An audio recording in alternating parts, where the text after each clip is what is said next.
Sunog sa Barangay Kapunitan, Orion, Bataan. Patuloy namang inaalam ang halaga ng pinsala sa nasabing sunog. May detalye si Josie Martinez.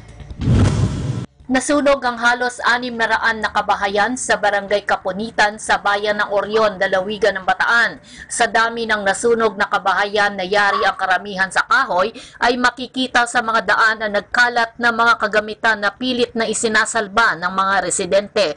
Lahat ay umahango sa pagliligtas sa mga kaanak at mga kagamitang kaya pa nilang isalba. Ayon sa mga residente, nagumpisa ang sunog dakong alas 9 ng umaga at mabilis na kumalat ang apoy. Mabilis namang rumisponde ang mga bumbero dito sa lalawigan sa bayan ng Pilar, Orion, Samal, Abukay, Dinalupihan, Maribeles, at maging ang karatig bayan o probinsya gaya ng Olongapo. Nagtulong-tulong ang lahat, lalo na ang mga residente, rescue, Red Cross, medics, Metro Bataan Development Authority o MBDA, mga barangay captains, kagawad, at iba pa para sa agarang pagliligtas sa mga nasunugan. Kasalukuyan pang inaalam ng hepe ng Bureau of Fire Protection Bataan kung gaano kalaki ang pinsala ng nangyaring sunog.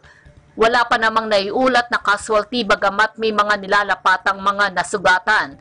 Pansamantalang ginawang evacuation center ang Kapunitan Elementary School para doon dalhin ang mga naapektuhan sa sunog. Mula rito sa Bataan para sa Eagle News, Josie Martinez, I am 1 with 25.